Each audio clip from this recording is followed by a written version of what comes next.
Hello everyone, welcome back to my YouTube channel study in Bengali. RRB NTPC 2025-এর জন্য GK জিএসের যে last minute সাজেশনের ক্লাসটা আমরা কন্টিনিউ করছিলাম, আজকে তার আরও একটা সেশন। তাহলে চলো দেরি না করে শুরু করা যাক আজকের প্রথম প্রশ্ন। দেখো আজকের প্রথম প্রশ্ন কি বলছে, নিম্নলিখিত ব্যক্তিদের মধ্যে কে সর্বকনিষ্ঠ নোবেল বিজয়ী। ঠিক আছে, তো এদের ভেতর থেকে নিম্নলিখিত চারটে অপশনের মধ্যে থেকে সবথেকে কম বয়সে কে নোবেল নোবেল পুরস্কার পেয়েছে। তো সঠিক অ্যান্সার কী হবে? সঠিক অ্যান্সার আমাদের হয়ে যাবে মালালা ইউসুফজাই। ঠিক আছে, ইনি কিন্তু একজন পাকিস্তানি। ঠিক আছে, তো এনাকে কিন্তু অ্যাওয়ার্ড দেওয়া হয়েছিল কত সালে? 2014 সালে পিস প্রাইজ দেওয়া হয়েছিল জয়েন্টভাবে। ঠিক আছে, ভারতের কৈলাস সত্যার্থী আর তোমার হচ্ছে পাকিস্তানের মালালা ইউসুফজাইকে কিন্তু একসঙ্গে 2014 সালে নোবেল পিস প্রাইজ দেওয়া হয়েছিল। আর এখনও পর্যন্ত কিন্তু এই মালালা ইউসুফজাই সবথেকে সর্বকনিষ্ঠ কিন্তু নোবেল বিজয়ী। নেক্সট কোশ্চেন আমরা দেখে নেব। পরবর্তী কোশ্চেন কি বলেছে যে ইউআরএল এর অর্থ কী। ঠিক আছে, ইউআরএল এর ফুল ফর্ম কী? তো সঠিক অ্যান্সার কী হয়ে যাবে? সঠিক অ্যান্সার কিন্তু হয়ে যাবে ইউনিফর্ম রিসোর্স লোকেটার। ঠিক আছে, যে অপশান 4 আছে এটাই কিন্তু আমাদের সঠিক অ্যান্সার হয়ে যাবে, যে ইউআরএল এর সম্পূর্ণ কথা কিন্তু হয়ে যাচ্ছে uniform resource locator. Next question আমরা দেখে নেব। আজকে 3 নম্বর কোশ্চেন কি বলছে যে ফুলের গর্ভকেশর হলো একটি ড্যাশ। ফুলের গর্ভকেশর কি? একটি নারী প্রজনন অঙ্গ, একলিঙ্গ, উভয়লিঙ্গ, একটি পুরুষ প্রজনন অঙ্গ। তো মনে রাখবে ফুলের যে গর্ভকেশর হয় সেটা কি? সেটা কিন্তু একটা নারী প্রজনন অঙ্গ। ঠিক আছে, আর ফুলের যে পুংকেশর হয়, গর্ভকেশর হয়, আর কিন্তু আরেকটা জিনিস হয় সেটা হচ্ছে পুংকেশর বলা হয় সেটাকে। পুংকেশর কি? পুংকেশর কিন্তু হয়ে যাচ্ছে একটা পুরুষ জনন অঙ্গ। তো আমাদের সঠিক অ্যান্সার কী হবে? আমাদের সঠিক অ্যান্সার কিন্তু হয়ে যাবে ফুলের গর্ভকেশর হলো একটি নারী প্রজনন অঙ্গ। নেক্সট কোশ্চেন আমরা দেখে নেব আজকে 4 নম্বর কোশ্চেন, যে আকবর কবে সম্রাট হয়েছিলেন? 1550, 1556, 1560 এবং 1552। তো মনে রাখতে হবে আকবর কিন্তু সম্রাট হন 1556 খ্রিস্টাব্দে। কোন যুদ্ধ জেতার পর? যে দ্বিতীয় পানিপথের যুদ্ধ হয়েছিল। ঠিক আছে, যে সেকেন্ড তোমার হচ্ছে পানিপথের যুদ্ধ হয়েছিল, সেই পানিপথের যুদ্ধে কিন্তু দ্বিতীয় পানিপথের যুদ্ধ 1556 সালে, সেই পানিপথের যুদ্ধে জয়ী হওয়ার পর কিন্তু আকবর সম্রাট হয়েছিলেন। নেক্সট কোশ্চেন আমরা দেখে নেব। পরবর্তী কোশ্চেন কি বলেছে, একটু ফাস্ট করার চেষ্টা করছি যেহেতু তোমাদের পরীক্ষা কিন্তু চলে এসেছে, তাই কিন্তু কুইক রিভিশন আমাদের করতে হবে। ঠিক আছে, নেক্সট কোশ্চেন আমরা দেখে নেব। পরবর্তী কোশ্চেন কি বলেছে যে আরটিআই আইন কবে লাগু হয়েছিল? দেখো এই আরটিআই এর মানে কিন্তু তোমরা সকলেই জানো। আরটিআই মানে কি? আরটিআই মানে কিন্তু হয়ে যাচ্ছে রাইট টু ইনফরমেশন অ্যাক্ট। তো এই যে রাইট টু ইনফরমেশন অ্যাক্ট কবে থেকে ভারতে চালু হয়েছিল? তো মনে রাখতে হবে অক্টোবর 2005 থেকে কিন্তু। ঠিক আছে, অক্টোবর 2005 থেকে কিন্তু এই রাইট টু ইনফরমেশন অ্যাক্ট ভারতে লাগু হয়েছিল। নেক্সট কোশ্চেন আমরা দেখে নেব। পরবর্তী কোশ্চেন কি বলেছে? 6 নম্বর কোশ্চেন, বিখ্যাত হিন্দি উপন্যাস তমস কে লিখেছেন? ঠিক আছে, তমস কে লিখেছেন, এটা কিন্তু একটা বিখ্যাত হিন্দি উপন্যাস। তো ব্যাক টু ব্যাক 4টে অপশানগুলো একবার পড়ি। যশপাল, ভীষম সাহনী, নগেন্দ্র আর কিন্তু ত্রিলোচন। তো সঠিক অ্যান্সার কী হবে? সঠিক অ্যান্সার কিন্তু হয়ে যাবে এই যে তমস যে উপন্যাস, হিন্দি উপন্যাস, এটা কে লিখেছেন? এটা কিন্তু ভীষম সাহানি লিখেছেন। নেক্সট কোশ্চেন আমরা দেখে নেব। পরবর্তী কোশ্চেন কি বলেছে? আজকে 7 নম্বর কোশ্চেন, ভারতের কোথায় প্রথম নিউক্লিয়ার পাওয়ার প্ল্যান্ট স্থাপন করা হয়েছিল? অর্থাৎ ভারতের প্রথম নিউক্লিয়ার পাওয়ার প্ল্যান্ট কোনটা প্লাস কোথায় তোমার হচ্ছে স্থাপন করা হয়েছিল? তো সঠিক অ্যান্সার কী হবে? সঠিক অ্যান্সার কিন্তু হয়ে যাবে মহারাষ্ট্রের যে তারাপুর আছে, এখানে কিন্তু ভারতের প্রথম নিউক্লিয়ার পাওয়ার প্ল্যান্ট এস্টাবলিশ করা হয়েছিল। ঠিক আছে, এরপরে কিন্তু তোমরা জানো এখানে দেখো কালপক্কম। কালপক্কম কোথায় আছে? কালপক্কম কিন্তু তামিলনাড়ুতে আছে। তারাপুরটা কোথায় আছে? এটা কিন্তু তোমার হচ্ছে মহারাষ্ট্রে আছে। ঠিক আছে, তারপরে দেখো এখানে তোমার হচ্ছে কাকড়াপাড় আছে। কাকড়াপাড় কোথায় আছে? কাকড়াপাড় কিন্তু তোমার গুজরাটে আছে। ঠিক আছে, আর এটা কাইজা হবে না, এটা হবে কাইগা। কাইগা কোথায় আছে? কাইগা কিন্তু কর্ণাটকে আছে। ঠিক আছে, নেক্সট কোশ্চেন আমরা দেখে নেব। পরবর্তী কোশ্চেন কি বলেছে? আজকের 8 নম্বর কোশ্চেন, যে প্রোগ্রামিং ল্যাঙ্গুয়েজ জাভা কে উন্নতি করেছিলেন? প্রোগ্রামিং ল্যাঙ্গুয়েজ জাভা কে উন্নতি করেছিলেন? এক কথায় এই যে জাভা যে প্রোগ্রামিং ল্যাঙ্গুয়েজটা আছে এটা কে বানিয়েছিলেন? অপশান দিয়েছে কি কি? জেমস গসলিং, পন অ্যালিন, চার্লস সিমোনি, আর 4 নম্বর অপশান কি দিয়েছে? জাফ হার্টসেন। তো সঠিক অ্যান্সার কী হবে? সঠিক অ্যান্সার কিন্তু হয়ে যাবে জেমস গসলিং। ঠিক আছে, মনে রাখবে জেমস গসলিং কিন্তু এই যে জাভা যে সফটওয়্যার প্রোগ্রাম, তোমরা কিন্তু জানো যে প্রোগ্রামিং ল্যাঙ্গুয়েজ বর্তমানে কিন্তু জাভা থেকে আরও অনেক ভালো, যেমন তোমার হচ্ছে সি প্লাস আরও কিন্তু উন্নত তোমার হচ্ছে প্রোগ্রামিং ল্যাঙ্গুয়েজ চলে এসছে। কিন্তু জাভা যে সময় ডেভেলপ করা হয়েছিল সেই সময় কিন্তু অনেক বেশি পপুলার ছিল। তো সেই জাভাকে ডেভেলপ করেছিল সেই তোমার হচ্ছে কম্পিউটার সায়েন্টিস্টের নাম কি? James Gosling. নেক্সট কোশ্চেন আমরা দেখে নেব। পরবর্তী কোশ্চেন কি বলেছে, আজকে 9 নম্বর কোশ্চেন, যে পোখরানে নিউক্লিয়াস টেস্ট 2 এর সাংকেতিক নাম কি ছিল? দেখো ভালো করে মনে রাখতে হবে যে আমাদের রাজস্থানের যে পোখরান, সেখানে কিন্তু দুটো নিউক্লিয়ার টেস্ট করা হয়েছিল ইন্ডিয়ার তরফ থেকে, ঠিক আছে। তো দেখো নিউক্লিয়াস টেস্ট সেকেন্ড যেটা হয়েছিল সেটা কিন্তু 1998-এ হয়েছিল। তো এটার নাম কি ছিল? এটার যে সাংকেতিক নাম ছিল, এর নাম কিন্তু ছিল অপারেশন শক্তি, ঠিক আছে। আর মনে রাখবে এই যে পোখরানে কিন্তু আরেকটাও নিউক্লিয়ার টেস্ট করা হয়েছিল ইন্দিরা গান্ধীর সময়, ঠিক আছে। সেই সময়ের যে নিউক্লিয়ার টেস্টটা হয়েছিল তার যে সাংকেতিক নাম কি ছিল সেটা তোমরা আমাকে কমেন্টে জানাবে। এটা তোমাদের জন্য একটা HW থাকলো, খুব ইম্পর্টেন্ট কিন্তু একটা কোশ্চেন। নেক্সট কোশ্চেন আমরা দেখে নেব। পরবর্তী কোশ্চেন কি বলেছে, আজকে 10 নম্বর কোশ্চেন, যে হিন্দুস্তান রিপাবলিকান অ্যাসোসিয়েশন কত সালে গঠিত হয়েছিল? 1920, 1922, 1924 আর 1926।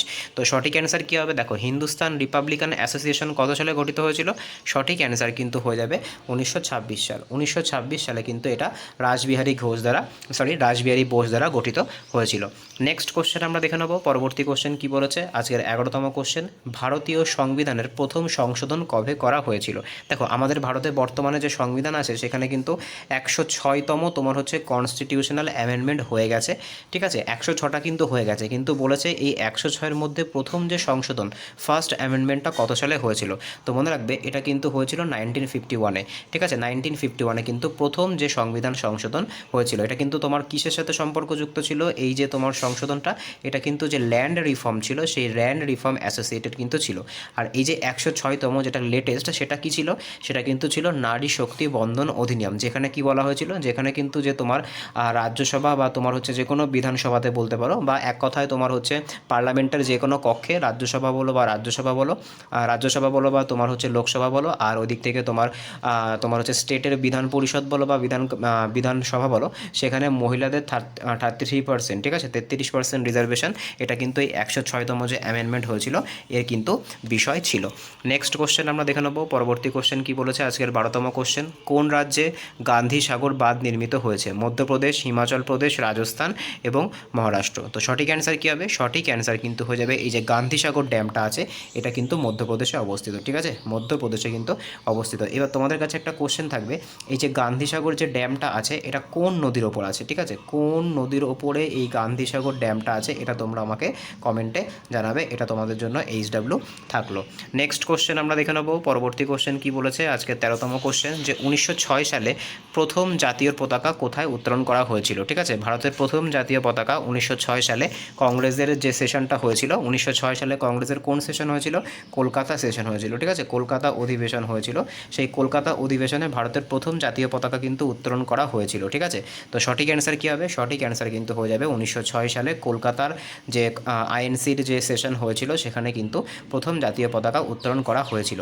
আর মনে রাখবে 1906 সালের এই যে সেশনটা হয়েছিল সেখানে প্রেসিডেন্ট কে ছিলেন? সেখানে কিন্তু প্রেসিডেন্ট ছিলেন দাদাভাই নৌরোজি, ঠিক আছে, দাদাভাই নৌরোজি কিন্তু এই যে তোমার 1906 সালে জাতীয় কংগ্রেসের যে সেশনটা হয়েছিল তার সভাপতিত্ব করেছিলেন।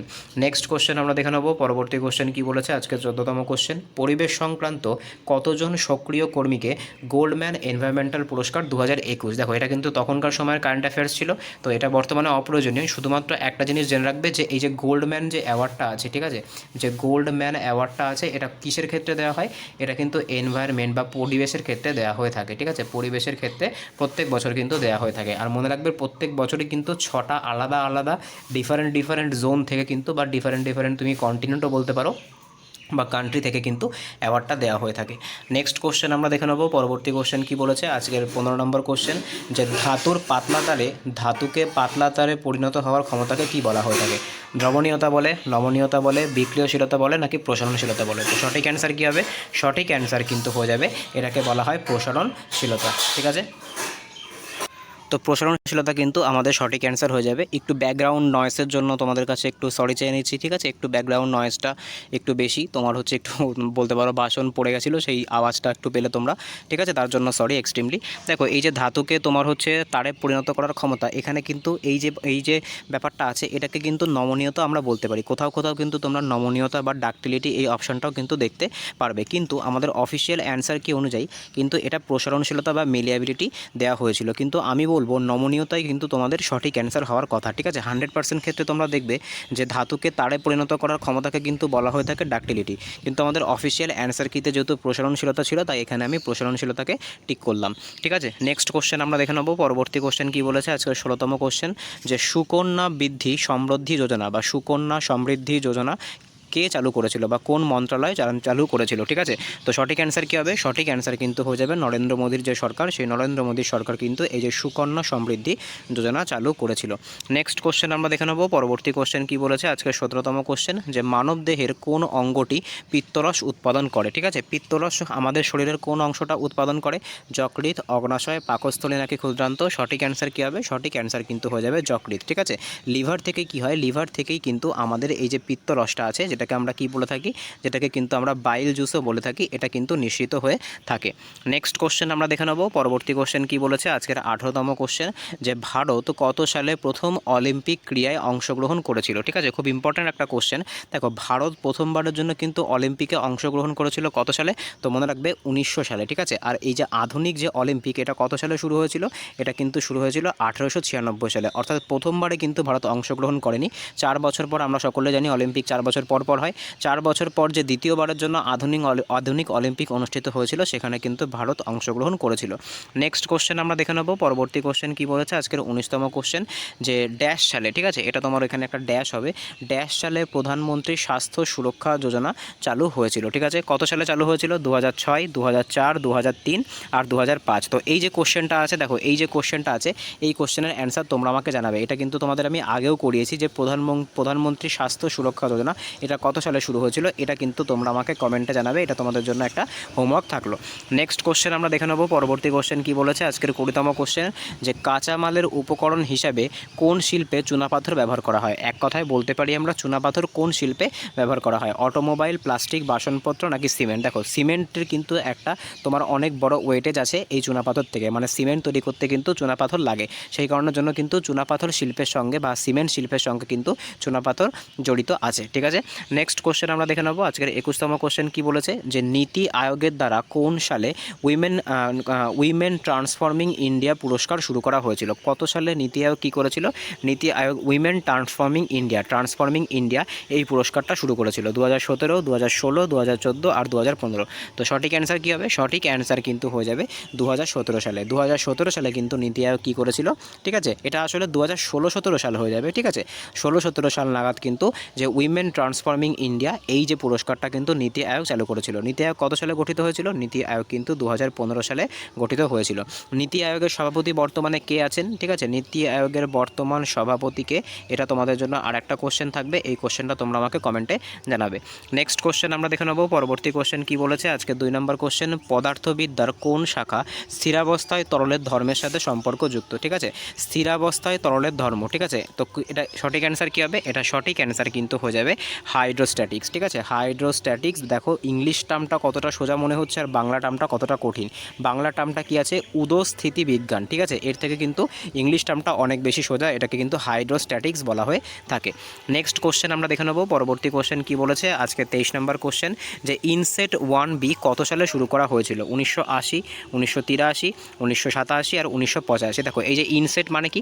দেখো, এই ইনসেট মানে কিন্তু সবার প্রথম মনে রাখতে হবে ইন্ডিয়া স্যাটেলাইট, ঠিক আছে। দেখো, এই যে 1B ইনসেট 1B যে মিশনটা, এটা কত সালে শুরু করা হয়েছিল? এটা কিন্তু 1983-তে শুরু করা হয়েছিল। আর এই ধরনের যে স্যাটেলাইটগুলো হয়ে থাকে, ঠিক আছে, ইনসেট বলো বা তোমার হচ্ছে আমরা বর্তমানে কিন্তু এগুলো কিন্তু তোমার হয়ে থাকে জিওগ্রাফিক্যাল তোমার হচ্ছে স্যাটেলাইট, মানে এগুলো জিও স্টেশনারিও কিন্তু এগুলোকে বলা হয়, কারণ এগুলো কী করে? এগুলো কিন্তু ওয়েদার ফোরকাস্টিংয়ে সাহায্য করে। তো সঠিক অ্যান্সার কী হবে? সঠিক অ্যান্সার কিন্তু হয়ে যাবে যে 1983 সাল। 1983 সালে কী করা হয় না, 1983 সালে কিন্তু সবার প্রথম এই যে ইনসেট যে 1B আছে, যেটা তোমার একটা জিও স্টেশনারি স্যাটেলাইট, যেটা কিন্তু আমাদেরকে ওয়েদার ফোরকাস্টিংয়ে সাহায্য করে, এটা কিন্তু লঞ্চ করা হয়েছিল। নেক্সট কোশ্চেন আমরা দেখে নেবো আজকে 24তম কোশ্চেন, যে সাইমন কমিশন কোন সালে ভারতে এসেছিল, ঠিক আছে। তো সঠিক অ্যান্সার কী হবে? সঠিক অ্যান্সার, দেখো অনেকে কিন্তু তোমরা অ্যান্সার করবে 1927 সালে, এটা কিন্তু ভুল অ্যান্সার।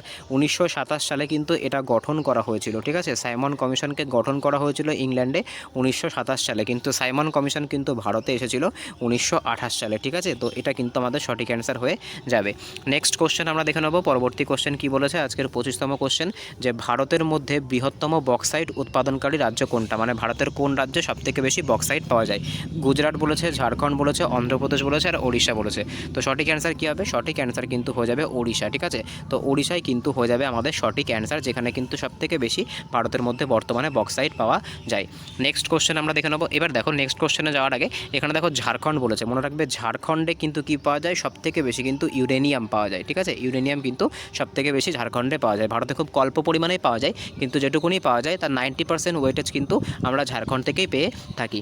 নেক্সট কোশ্চেন আমরা দেখে নেবো। পরবর্তী কোশ্চেন কি বলেছে আজকে 26তম কোশ্চেন, যে হেপাটাইটিস এ এর কারণ কি, মানে হেপাটাইটিস এ এই যে রোগটা আছে এই রোগটা কেমন, মানে কি ঘটিত একটা রোগ, ব্যাকটেরিয়া, মশার কামড়, ভাইরাস নাকি প্রোটোজোয়া। তো সঠিক অ্যান্সার কী হবে? সঠিক অ্যান্সার কিন্তু হয়ে যাবে এটা একটা ভাইরাস ঘটিত রোগ। আর হেপাটাইটিস এ এই রোগটা কোথায় হয়ে থাকে? তো মনে রাখবে এটা কিন্তু লিভারে হয়ে থাকে। নেক্সট কোশ্চেন আমরা দেখে নেবো। পরবর্তী কোশ্চেন কি বলেছে আজকে 27তম কোশ্চেন, যে সাঁচি স্তূপ কে নির্মাণ করেন? চাণক্য, চন্দ্রগুপ্ত, বিন্দুসার এবং অশোক। খুব সোজা একটা কোশ্চেন, হিস্ট্রি থেকে এসে দিয়েছে। তো সঠিক অ্যান্সার কী হবে? সঠিক অ্যান্সার কিন্তু হয়ে যাবে সম্রাট অশোক। অশোক সংক্রান্ত একটা বিষয় আমাদেরকে জানতে হবে, যে 261 বিসিতে কী হয়েছিল? 261 বিসিতে কিন্তু হয়েছিল অশোকের যে কলিঙ্গ যুদ্ধ। ঠিক আছে, নেক্সট কোশ্চেন আমরা দেখে নেবো। পরবর্তী কোশ্চেন দেখো, পরবর্তী কোশ্চেন কি বলেছে 30 নম্বর কোশ্চেন আজকে, যে ইউএন কাউন্সিলে কতজন অস্থায়ী সদস্য আছে। এখানে কোশ্চেনটা একটু মিসপ্রিন্ট আছে, এটা কিন্তু হয়ে যাবে তোমার ইউএন সিকিউরিটি কাউন্সিল, অর্থাৎ ইউএনএসসি। ঠিক আছে, ইউএন সিকিউরিটি কাউন্সিল বা তোমার হচ্ছে যুক্তরাষ্ট্রীয় যে নিরাপত্তা পরিষদ আছে সেখানে কতজন অস্থায়ী মেম্বার আছে। তো মনে রাখবে যখনই আমাদেরকে অস্থায়ী মেম্বার বলবে তখনই কিন্তু 10 জন অস্থায়ী মেম্বার আছে, এটা মনে রাখবে। ঠিক আছে, আর 5 জন কিন্তু একদম স্থায়ী মেম্বার বা পার্মানেন্ট আছে। টোটাল কিন্তু 15টা কান্ট্রি কিন্তু এর মেম্বার, তার মধ্যে থেকে 10টা কান্ট্রি কিন্তু তোমার হচ্ছে অস্থায়ী মেম্বার। প্রত্যেক 2 বছর বা প্রত্যেক বছর কিন্তু এগুলো তোমার হচ্ছে চেঞ্জ হয়, 2 বছর অন্তরে কিন্তু এগুলোকে চেঞ্জ করা হয়। আর যে 5টা কান্ট্রি আছে এরা কিন্তু একদম তোমার হচ্ছে পার্মানেন্ট। এই পার্মানেন্ট কান্ট্রির মধ্যে কারা কারা আছে? তো মনে রাখবে এই পার্মানেন্ট কান্ট্রির মধ্যে কিন্তু আছে তোমার হচ্ছে ইউএসএ, তারপর আছে ইউকে, তারপর আছে তোমার হচ্ছে রাশিয়া, তারপর তোমার হচ্ছে ফ্রান্স। ঠিক আছে, তারপর হচ্ছে ফ্রান্স, আর কিন্তু আছে চায়না। ঠিক আছে, তো এই যে 5টা কান্ট্রি আছে এরা কিন্তু ইউএনএসসি বা ইউনাইটেড নেশন সিকিউরিটি কাউন্সিলের একদম তোমার হচ্ছে কি বলবো একদম কিন্তু তোমার হচ্ছে স্থায়ী মেম্বার। ঠিক আছে, তো দেখো নেক্সট কোশ্চেন আমরা দেখে নেবো। পরবর্তী কোশ্চেন কি বলেছে? মনে হচ্ছে দুটো কোশ্চেন স্কিপ গেছে, তো একটা কোশ্চেন কিন্তু আমাদের স্কিপ গেছিলো, যে 28 নম্বর যে কোশ্চেনটা আছে, যে রাজা রবি বর্মা একজন বিখ্যাত ড্যাশ ছিলেন, অর্থাৎ রাজা রবি বর্মা কিসের সাথে সম্পর্কযুক্ত। তো সঠিক অ্যান্সার কী হবে? সঠিক অ্যান্সার কিন্তু হয়ে যাবে ইনি একজন বিখ্যাত চিত্রশিল্পী। রাজা রবি বর্মা কিন্তু একজন বিখ্যাত চিত্রশিল্পী। এই যে কোশ্চেনটা ছিল এটা কিন্তু আমাদের স্কিপ গেছিলো। নেক্সট কোশ্চেন আমরা দেখে নেবো। পরবর্তী কোশ্চেন কি বলেছে আজকের 31তম কোশ্চেন, যে ব্রিটিশরা শেষ পর্যন্ত কত সালে 1887 সালের বিদ্রোহ দমন করেছিল। তো মনে রাখবে এই যে 1887 সালের যে সিপাহী বিদ্রোহ হয়েছিল সেই সিপাহী বিদ্রোহকে দমন করতে কিন্তু ব্রিটিশদের আরও 2 বছর সময় লেগেছিল, মানে পুরোপুরিভাবে এই 1857 সালের যে সিপাহী বিদ্রোহটা হয়েছিল এর সম্পূর্ণ রেসটা কাটিয়ে উঠতে কিন্তু মোটামুটি 2 বছর আরও সময় লেগে গেছিলো। সেই কারণের জন্য কিন্তু এটা পুরোপুরি শেষ করা গেছিলো 1859 সালে। ঠিক আছে, নেক্সট কোশ্চেন আমরা দেখে নেবো। পরবর্তী কোশ্চেন কি বলেছে আজকের 32তম কোশ্চেন, যে একটি কম্পিউটারে কি আকারে ডেটা সংরক্ষিত হয়, মানে কম্পিউটারের মধ্যে যে ডেটাগুলো আমরা স্টোর করি সেগুলো কম্পিউটার কিভাবে নিজের মধ্যে সেটাকে স্টোর করে, পিকচার হিসেবে, ম্যাগনেটিক হিসেবে, বাইনারি হিসেবে নাকি অ্যালফাবেট হিসেবে। দেখো তোমরা কিন্তু সকলেই জানো কম্পিউটারের মধ্যে কিন্তু বাইনারি সিস্টেম থাকে। ঠিক আছে, সংখ্যা লেখার যে পদ্ধতি থেকে শুরু করে যে কোনো প্রকার ডেটাকে কিন্তু কম্পিউটার নিজের মধ্যে বাইনারি সিস্টেমের মাধ্যমে সংরক্ষণ করে থাকে।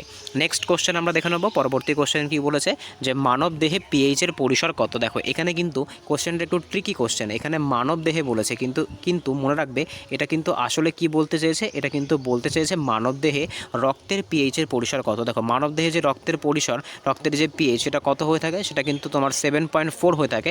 তো কোথায় আমরা অপশানগুলো দেখতে পাচ্ছি, যে অপশান বিতে কিন্তু আমরা দেখতে পাচ্ছি 7.35 থেকে 7.45 পর্যন্ত, এটাই কিন্তু মানব দেহের রক্তের বা মানব দেহের পিএইচের ভ্যালু। নেক্সট কোশ্চেন আমরা দেখে নেবো। পরবর্তী কোশ্চেন কি বলেছে আজকে 34তম কোশ্চেন, যে কোন রাজ্যের সাথে নবকলেবর এই উৎসবটা জড়িত। তো নবকলেবর এই উৎসবটা কোথায় হয়? তো ব্যাক টু ব্যাক 4টে অপশনের মধ্যে থেকে সঠিক অ্যান্সার কী হবে? সঠিক অ্যান্সার কিন্তু হয়ে যাবে ওড়িশা রাজ্যে কিন্তু এই নবকলেবর উৎসবটা পালন করা হয়ে থাকে। নেক্সট কোশ্চেন আমরা দেখে নেব। পরবর্তী কোশ্চেন কি বলেছে, যে কোন নদীর ওপরে সর্দার সরোবর বাঁধটা নির্মিত হয়েছে? গঙ্গা, ব্রহ্মপুত্র, নর্মদা আর যমুনা। দেখো এই যে সর্দার সরোবর যে বাঁধটা আছে এটা সবার প্রথম কোন রাজ্যে আছে? তো মনে রাখতে হবে এটা কিন্তু তোমার গুজরাটে আছে। ঠিক আছে, তো দেখো আর এটা কোন নদীর ওপরে আছে? মনে রাখবে এটা কিন্তু যে নর্মদা নদী আছে সেই নর্মদা নদীর উপরে কিন্তু এই সর্দার সরোবর তোমার ড্যামটা অবস্থিত।